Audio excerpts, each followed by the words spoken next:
multiple companies have retained control of the Terminator franchise, and as a result, the timeline has been fractured. With each fracturing, a new batch of Terminators hits the silver screen. Our only hope is to summarize the evolution of the Terminator and make sense of this sloppy franchise. Skynet first sends a T-800 to 1984.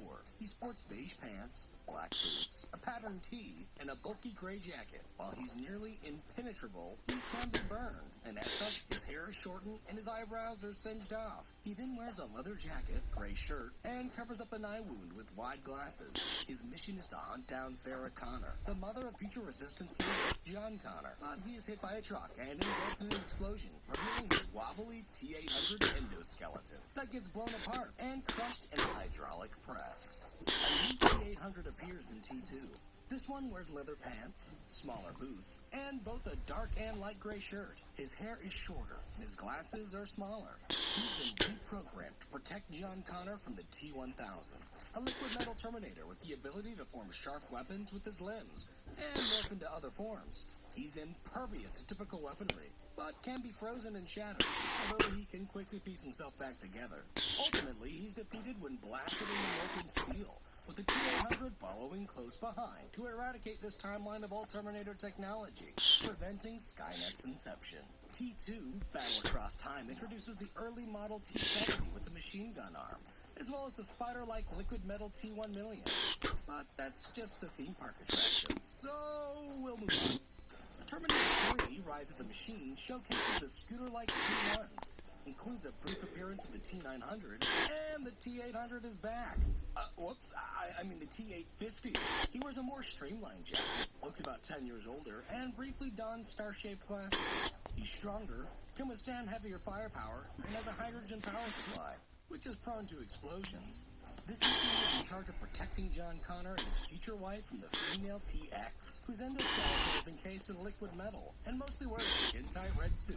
She has an arsenal of arm weapons, can spin ahead 360 degrees, identify DNA from a sample of blood, morph into other people, and enlarge her breasts at will. But in the end, she is no match for the T-850's power supply suicide, which allows John Connor and his wife to escape to safety as Judgment Day begins. The TV series, The Sarah Connor Chronicles, features the smaller T-888 models, which make use of a hidden leg compartment to hold their gun, a liquid metal T-1001 that can use her extra liquid metal to form pet eels and morph into a fast-moving slug, and the dainty in size T-900, sent to protect John Connor. But this show is a whole can of worms, so let's keep going. Following Terminator 3, Terminator Salvation showcased the upgraded T-1s, the hulking T-600s, which wear unconvincing rubber masks and tattered clothing, the smaller T-700 endoskeletons, Proto Terminators, and Marcus, a human Terminator hybrid who unknowingly carries a chip that allows Skynet to control him.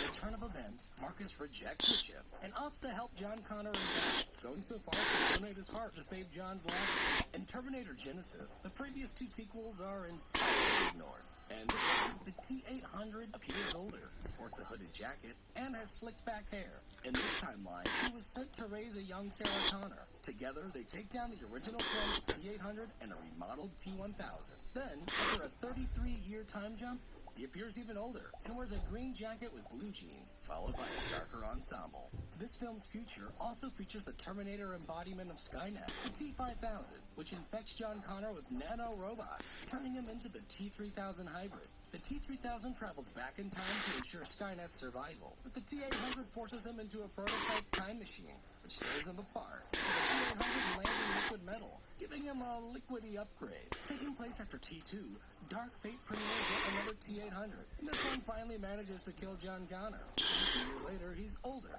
sports a plaid shirt, blue jeans, and a slick brown jacket. He's also grown a masculine beard, renames himself Carl, adopts a family, and is running a drapery business. Dark Fate also introduces Grace, a human with cybernetic alterations who requires replenishment via various drugs to stay in top shape. In this timeline's future, the animalistic Rev 7 model is seen.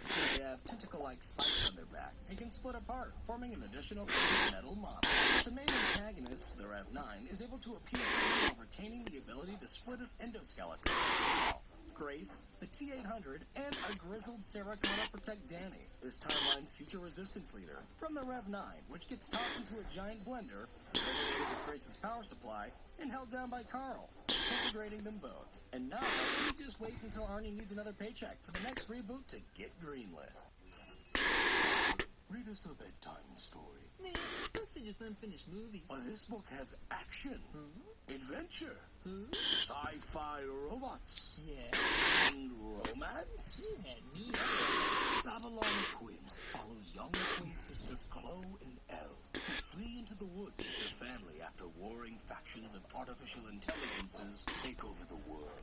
When their mother doesn't come back from a mission, the now-grown twins must venture into what's left of civilization. But things aren't as black and white as they thought. Use the links down below to purchase the first book in the Babylon Twins series for audiobook, Kindle, or physical novel to help support the animations and make your own hounds happy.